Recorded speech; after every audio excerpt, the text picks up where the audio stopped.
On today's primetime local news, Holy Rosary students give out goodies at the hospital and the spirit of kindness wins.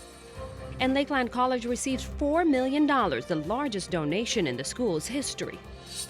Plus, Premier Scott Moe was in town to discuss the wastewater treatment plant and policing with Mayor Albers.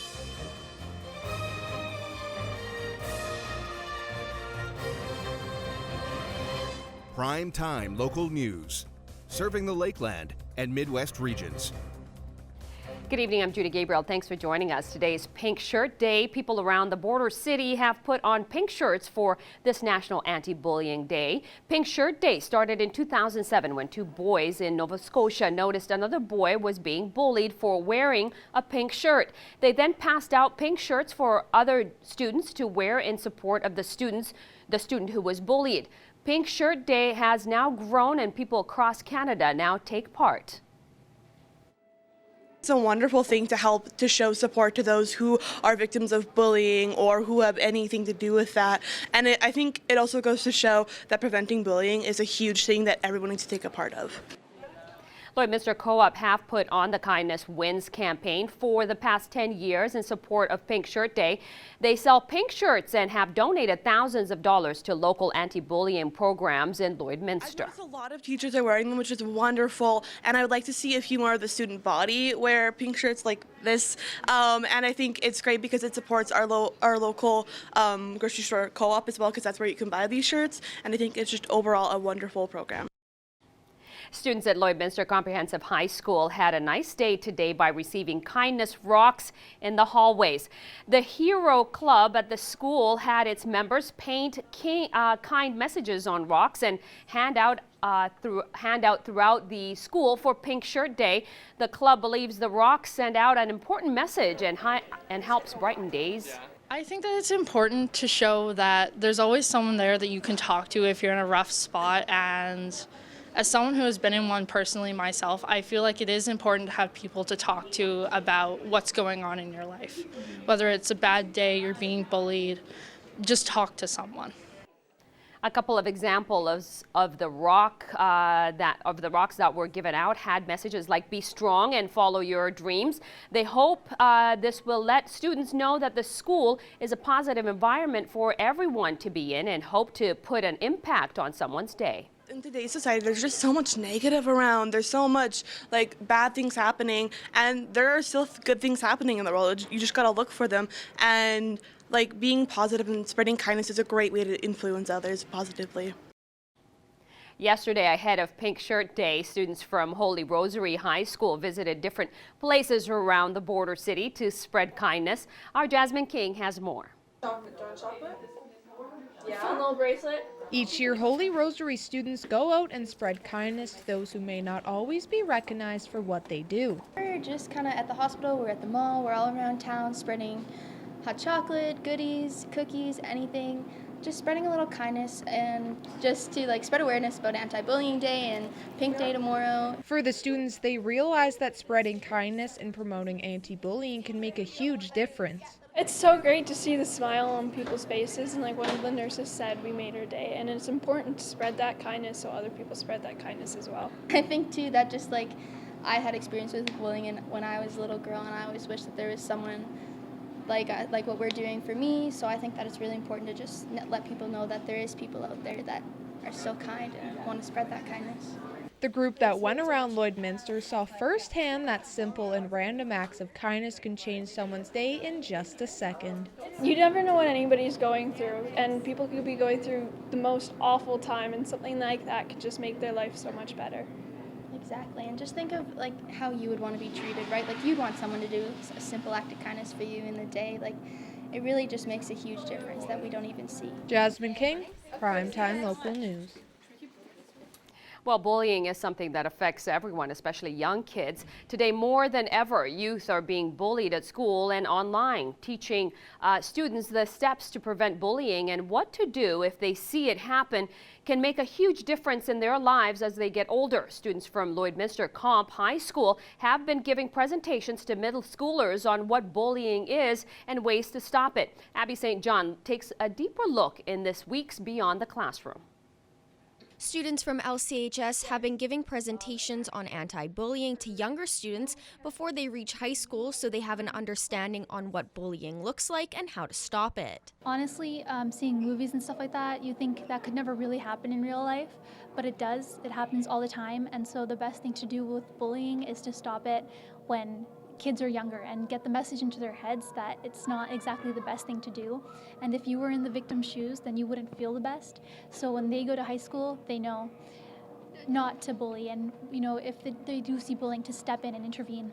The hope is that these students know how hurtful bullying is and how to put an end to it. Bullying's a bad thing, and that you shouldn't bully. That's mainly like the point behind the anti-bullying presentations, and that there's much more than what you see and hear, and how something as small as like saying something mean behind someone's back can go a really, really long way. I'm hoping that the students take away how to prevent bullying from happening, how to stop it when it is happening, and I hope that they know that to go to a trusted adult when bullying is happening, so that the adult can stop bullying from happening. A famous quote, so simple yet can be so effective when put into action, could make a huge difference in people's lives. Just as like Ellen DeGeneres says, be kind to one another. Like, it's such a simple thing, and it can affect someone's life so positively, and it's something so simple, but it can truly impact a lot.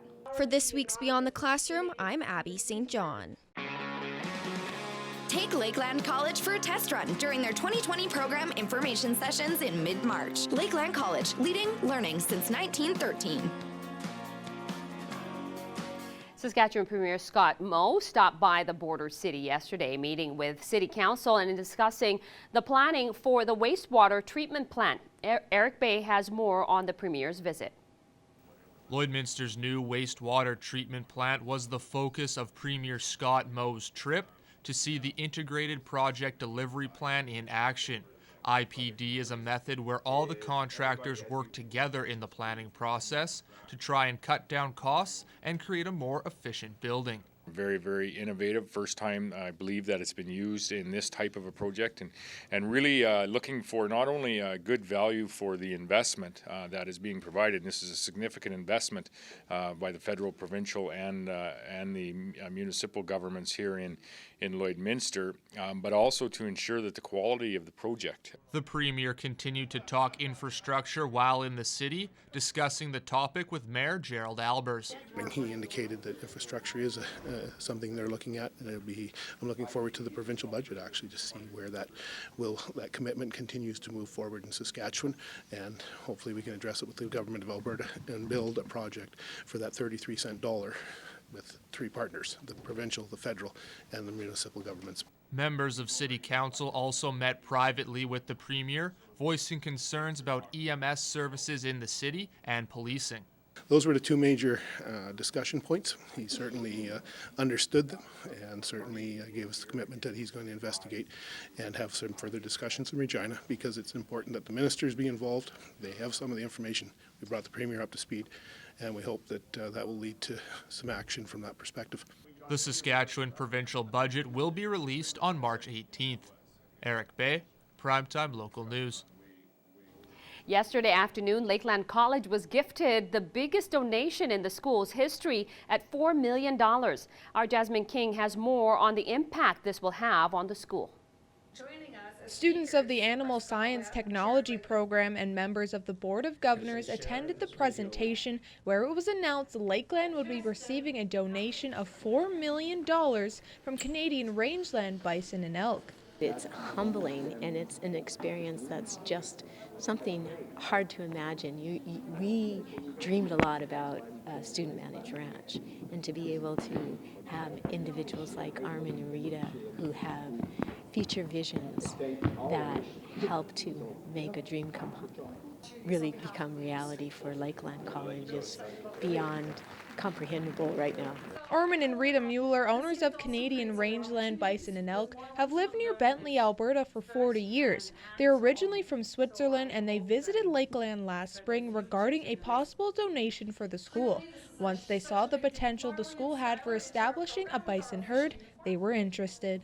It means a lot because I think we can drive, I call it an agenda or whatnot, which I had for the last 20 years almost, to put more bison out in the field. Because I think it's a perfect fit for Western Canada. There's nobody else in the world has an agriculture product as we do. Another reason the Muellers wanted to support Lakeland with the donation is because when they first started in the bison industry, they had to learn the hard way without any support. They want the students to be introduced to it and get help along the way. They will have hands-on, right? And we just kind of learn from a book and through experience. And I think if the students can learn this here, they don't have to go through the hard times at home. They know it all or a lot more than we knew, and it will be a lot easier for them, and I think in the long run. This is the 30th year of Lakeland's student-managed farm, and the money they receive will be going towards the farm, the Animal Science Technology Program, and a student-managed ranch. When you think of our student-managed farm, we have a lot of different units on that. But one of the things for a ranch, where we were really, Lakeland's about rural sustainability, and we're really trying to look at it and saying, what are the gifts that we can leave our students and help them understand how they can have a economy that's more sustainable. So thinking about the rangeland and what we can do. Lakeland hopes to offer a bison production course by September 2021. Jasmine King, Primetime Local News. And now I look at your evening weather with our Abby St. John.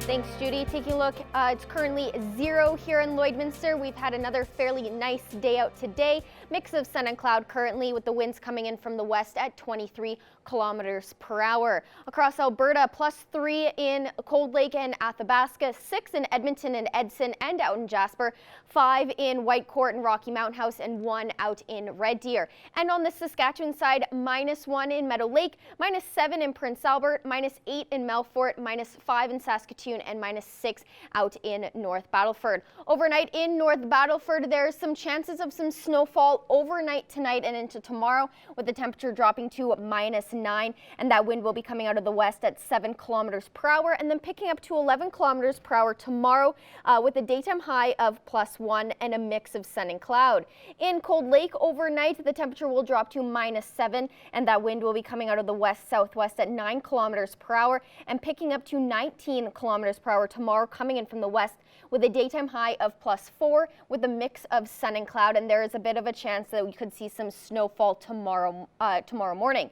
Here in Lloydminster overnight, the temperature will drop to -5, fairly cloudy skies, and the wind will be at 15 kilometers per hour coming in from the west. And then tomorrow there's a daytime high of +2, with also a chance that we could see some snowfall tomorrow during the day. The winds coming out of the west at 19 kilometers per hour, making that +2 feel closer to -8 with that wind chill, and a low of -5 and a mix of sun and cloud. And then on Friday, partially cloudy skies with a high of +3, which will feel closer to -12 and a low of -4. And then on Saturday, to start your weekend off, it'll be a high of -2, which will feel closer to -26 with that wind chill, and a low of -6. That is a look at your 3-day forecast. We'll have more news coming up after the break.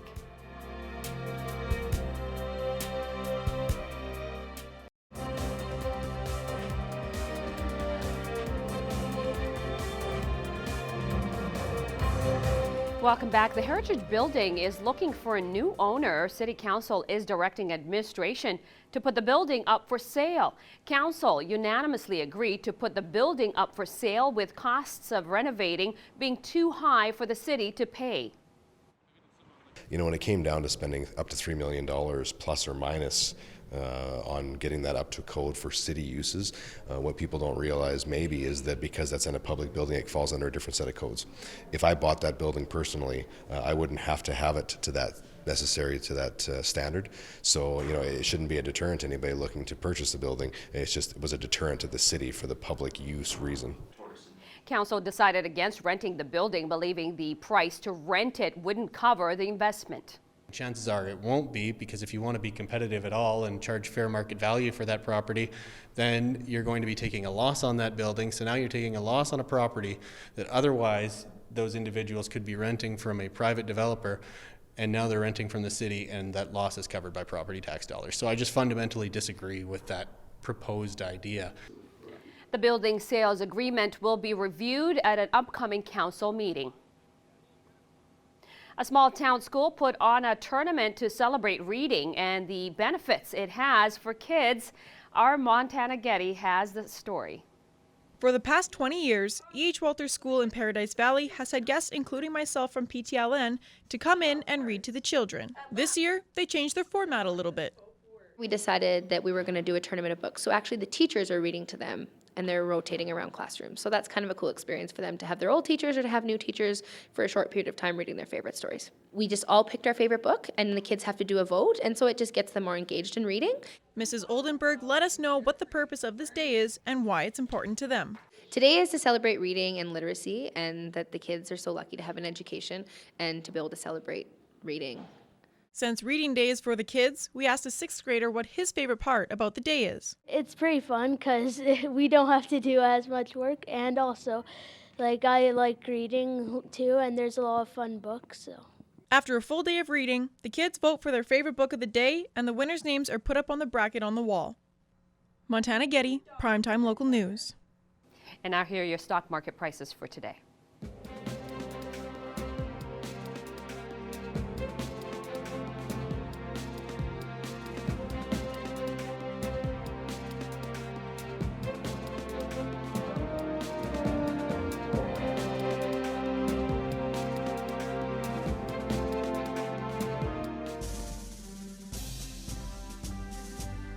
Today's oil prices are brought to you by First General Services.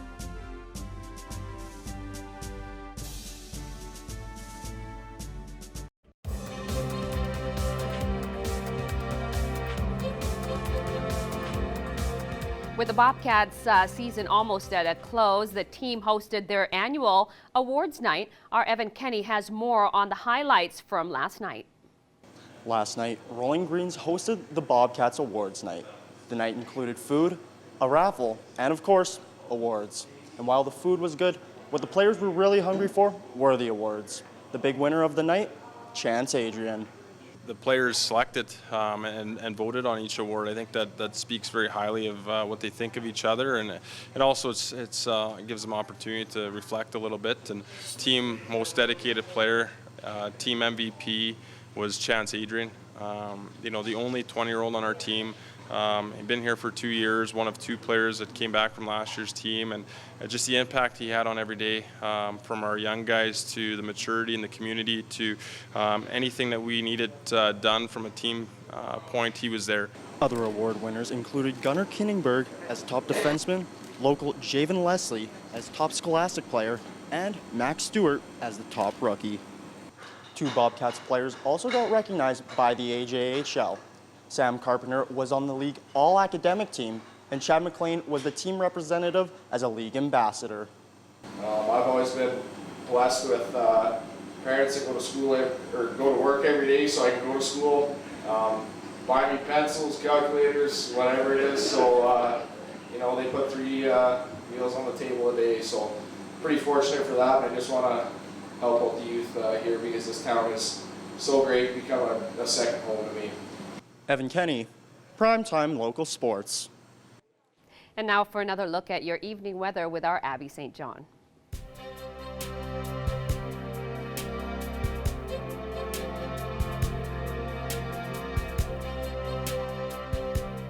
Thanks, Judy. Taking a look at our satellite radar, a little bit more activity making its way more here to Lloydminster. We do have about a 60% chance of seeing some snowfall tomorrow as it does make its way. The Edmonton area also experiencing that mix of that rain and the snow mixture as well. Over the past couple of hours up in Cold Lake, there's some chance of some snowfall tomorrow as well. On the Saskatchewan side, not as much snow activity. Down in North Battleford, about a 60% chance of some snowfall tomorrow. and even some overnight tonight as well to definitely look out for.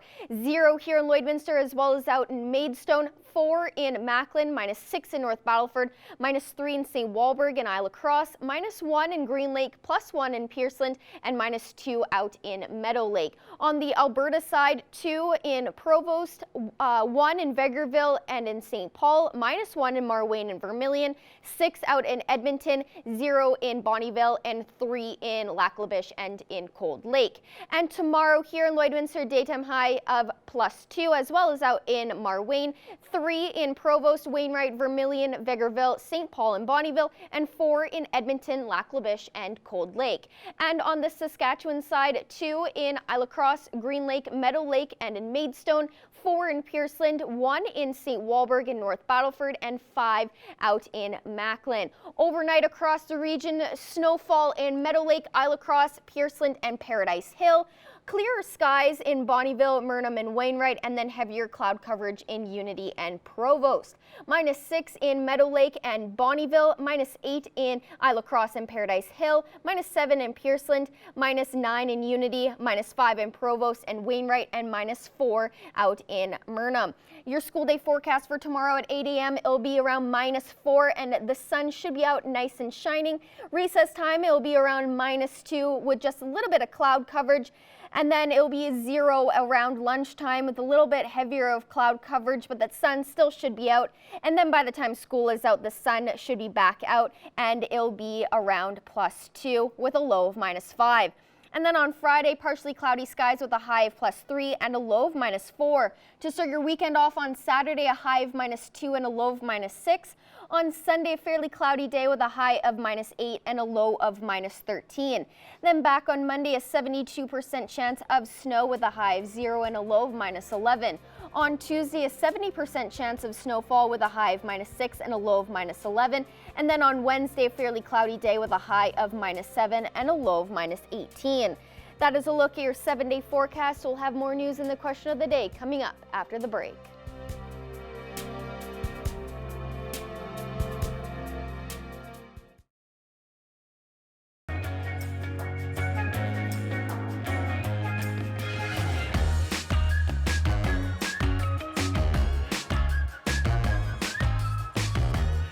Before we say the question of the day, check out our shirts. We love the shirts from Co-op, so thank you, Co-op, for sending these kindness win shirts. Design this year. I know, it's different, right? It's very fun, and I love that you can also get sweat hoodies as well. I would love a hoodie. Yeah.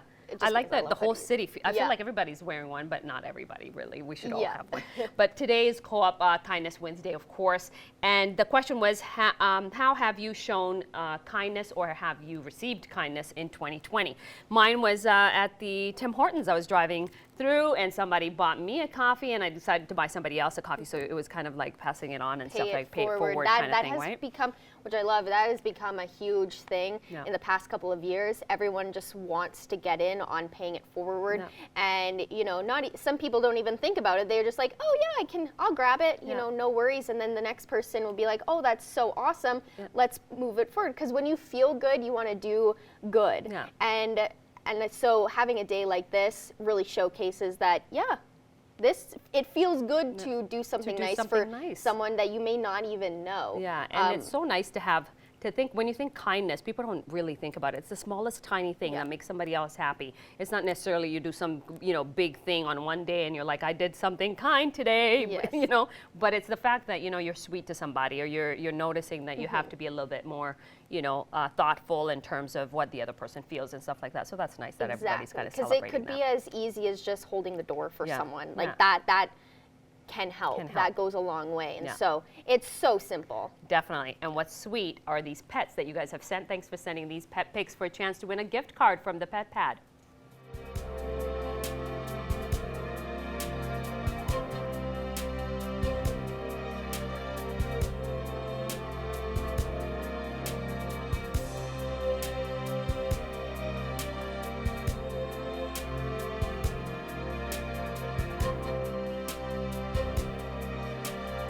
We want to see your pets. Send photos of your pet and their name to our Facebook, Twitter, or Instagram to have them featured on Pet of the Day. Your name will be entered into a weekly draw for a gift certificate from the Pet Pad.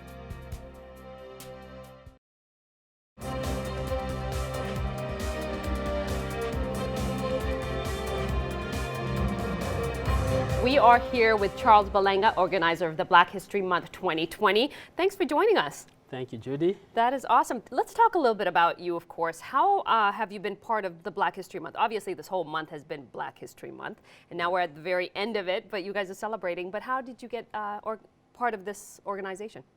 So I've been very involved with the African community and blacks, of course, being black myself. In Edmonton, I was president of the Africa Center, president of the board. So we started in Edmonton celebrating Black History Month. Then when I came here in Lloydminster in 2016, I waited to see if there was anything done about Black History Month, and there was nothing. That's how last year I started the first one, and it was really good to start that tradition here in Lloydminster. Which is awesome. I'm glad you did, because I was looking for Black history stuff that was happening around the town, and it was hard to find, obviously, on this month, right? But there's stuff that happens in Lloyd. It's not like it doesn't happen. There's a lot of different festivals and events that happen. You're from Congo. Yes. Is there a lot of Congolese people here? No, not that many. Not many? But I know there's a doctor at the hospital from Congo. Okay, so there's a few. I like it. Okay, so let's talk a little bit about what you guys are celebrating. Obviously, this Saturday you're going to be celebrating Mr. Lane, the pioneers. His grandson is going to be here. Lender, I think. Yes. Is it Lender? Yes. Yeah, Lender's going to be here. So, but let's talk a little bit about Mr. Lane. Obviously, there was a lot of history in terms of the pioneer that was here in 1900s, back in the day, right? And so there was black people here. They started out. Tell us a little bit about Mr. Lane. Yeah, so Mr. Lane came with his friend who was a pastor of the church, and they started the Shiloh Baptist Church in 1909, and lived in the Maidstone area. And the church is still there. Leander himself is the one who continues to keep the tradition, comes to look after the cemetery and the church that was left there. And so, there were, I think, 75 families that came. Wow. But I don't want to spoil the whole story because he'll be here himself on Saturday. Yes, and he'll be able to tell enough about his family and all of that. But that's a very fascinating thing to me in terms of we never know who was here prior to a certain time, right? We only see the people that are here and the people that we see.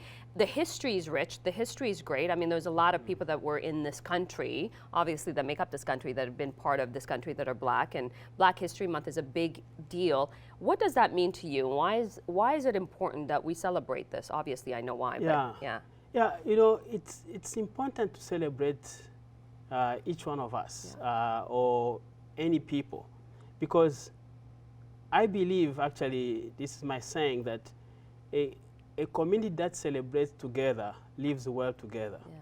The more we celebrate together, the more we get to know each other.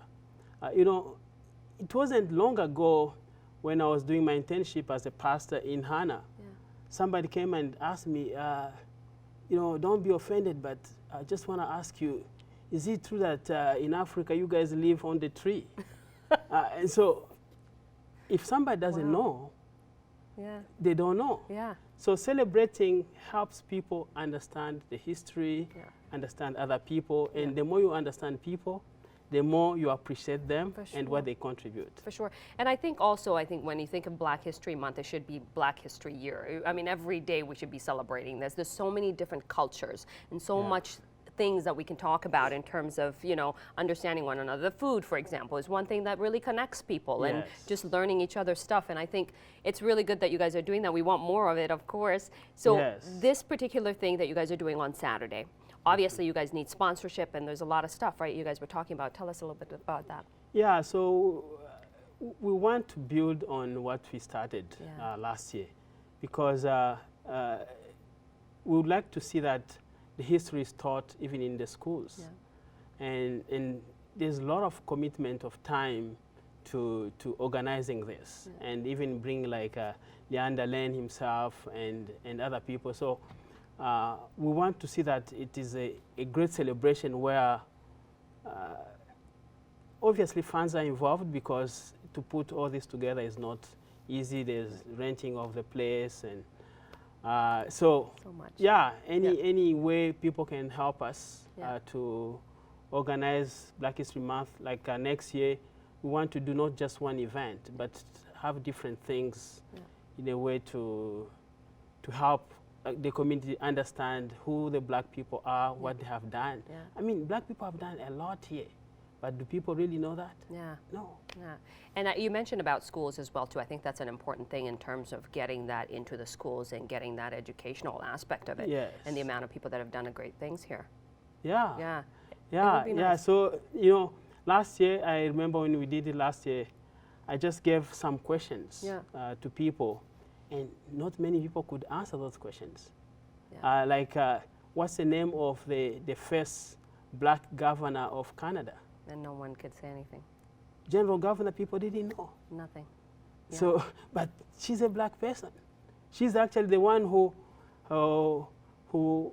was there when Stephen Harper needed the government to prorogue so that it was not topped by the Liberals and NDP and Bloc Québécois. That was Michael Jean who did that. So, and I think it's important that we continuously have this dialogue and continuously talk about it. And it's important for you to continue that, and I think we should all help and jump on board and stuff like that. So this is happening on Saturday at the Native Friendship Center, is it? Yes. Okay, so what times, what's going on? It's happening at 12:30. Okay. So we are thinking 12:30 to about 3 p.m. Yeah. We'll see how it goes. Yeah. So there will be a presentation. The mayor is coming. The MLA Garth Roswell is coming. Okay. So they'll bring greetings. Mr. Len himself will give an expose on the history and who they are and what is happening now. Awesome. And I'll speak a little bit and ask again more questions to people to see how much history people know. That is and awesome. So, yeah. Okay, and we're running out of time, obviously, but thank you so much for being here. Thank you very much. Yeah, and I hope so that we look forward to great celebration on Saturday. Definitely, and I hope everybody gets there at the Friendship Center this Saturday from 12:30 to, I think, 3 p.m., right? Yes. Awesome. Thank you so much for being here with us. Thank you, Judy. Awesome. Furniture set and design supplied by Furniture Gallery and Furniture House, downtown Lloydminster. I'm joined here today with Jill Kelly, the owner of Red Bicycle Communications here in Lloydminster. And today we're going to be talking about the Open City Women in Business event that's coming up on March 9th. It's coming up in just a couple of weeks. Thank you so much for coming in. I saw this event on Facebook and I thought, what an awesome event to hold. And this is the second year that you guys are putting it on, and a little bit more put together than last year, as we were mentioning that it was thrown together 2 weeks prior. So tell me just a little bit about what this event is and what makes women want to come out and enjoy the day. Sure, absolutely. First, thank you for having us, or me, sorry. Yeah, the event is one that we're definitely looking forward to at Red Bicycle. As you mentioned, we put it on last year, and it was really fast turnaround time. We just kind of threw it together within 2 weeks, and we saw such an appetite for women in business, whether they had an existing business, they were thinking about starting one up themselves, or they're just looking to network and be around other business-minded women as well. So that was great to see. And so this year we've planned it a little bit bigger, a little bit more structured, and so as you said, it's on March 9th, the day after International Women's Day, which is March 8th. So we're putting it together with Startup Lloydminster yet again and Community Futures, and it's going to be an incredible event. So we have a couple different things happening throughout the mid-afternoon, early afternoon, which will be things such as safari networking, which is really fun and kind of a neat way of networking, which is a little bit more structured than just walking around the room aimlessly talking to random people you might not know. So it's a little bit more structured to help people find their way and to make it a little bit more user-friendly, if you will. And then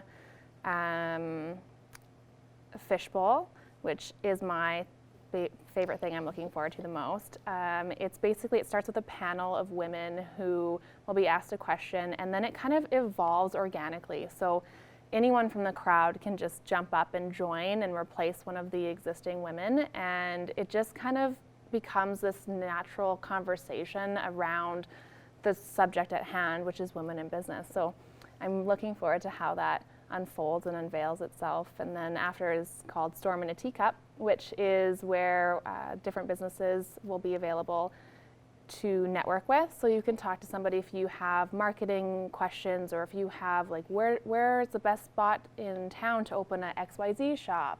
We'll have some people from the real estate sector, we'll have finance, we'll have funding, we'll have business planning coaches. Like, it'll be definitely worthwhile to come check out for sure. Definitely every important part about owning and running your own business, which is awesome.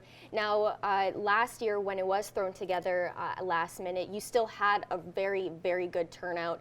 And we're hoping that this year is the exact same or even bigger. Why is it important to hold these events for women in business and to open their eyes to opening up a business? For sure. I think last year went so well, like you mentioned, and we just had 2 weeks where we turned it around, and we saw that appetite already existing in our community. So this year we're planning and hopefully getting a few more women to join us. It's so important to have women in business because, like, it's important to have every group of individual in business. You want to be represented, and what better way to help change the world than to be a part of the change yourself. And so it's great to see more women entrepreneurs, more women in different levels of management, more women who are aspiring to be entrepreneurs. And even if you don't actually have a physical business or you're not running anything yet, it's still great to come out and get ideas and be inspired, and hopefully we'll convince you into taking that next step. And so it's occurring on March 9th at the Legacy Center, and tickets are pre-sale only, no buying at the door. So can you just give me a little bit of details on where women can buy their tickets, what time the event starts, and all kind of like the finer logistics that they need to know? Yeah, so the most important thing is that it is pre-sale only, and the reason for that is because we are going to have a high tea luncheon, and so it'll be really cute, and there'll be lots of food. I was very adamant about that. So women can come and they can eat, but we need to know how many are coming for those catering numbers, which is why we encourage everyone to sign up early. The event itself starts at 11 a.m. Doors open at 11, and the event starts at 11:15. So it's a short window to come in and hang out, but the networking part is first. So if you are a little bit late, it won't be too bad. Yeah, and it's at the Legacy Center. People can buy their tickets in advance online at startuployd.com. The link to all that stuff is in our Facebook page, in both the event, who is hosted by Red Bicycle Communications, Startup Lloydminster, and Community Futures. So if in doubt, just check out Facebook. There'll be a link right there, so it's super easy. And if you want to pay with cash, you can go down to Startup Lloyd's new office as well. All right, well, thank you so much for coming in, and hopefully this year is just as successful as last year, so you guys can continue doing this amazing event to get more women inspired to start their own business and go on that next step in their lives. So thank you. Perfect, thank you so much.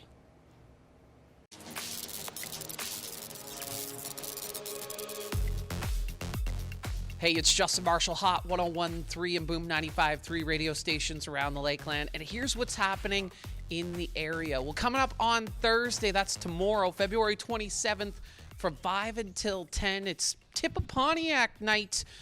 Your Bonnyville Pontiacs raising money for the Bonnyville Health Foundation. One of the servers, AJ McCulley, he's also a Bonnyville boy, and he's one of the Pontiacs. AJ, why Tip of Pontiac, man? We love being out in the community and giving back to the community and helping out however we can, and Mr. Mike's is a big sponsor of ours, and I think that just doing something different, being a waiter for a night is different, and it'll be fun. Tip big. Yeah, for sure. Raising money for Bonnyville Health Foundation. You can get more details, hot1013fm.com. Hospital, Bonnyville Health Foundation. You probably spent your time in the Bonnyville Hospital. How has it helped you? I mean, just being sick or whatever, whenever, it's always there. And hospital's a huge part in anybody's life, an athlete or not. And if we can give back, it helps in the long run, helps whoever. So just as much as we can give back, we're gonna give back for sure. AJ, really appreciate your time, buddy. Thank you. All right, Tip of Pontiac night, Thursday, February 27th at Mr. Mike's. And if you have an event you would like to feature on what's happening, shoot me an email, jmarshall@stingray.com.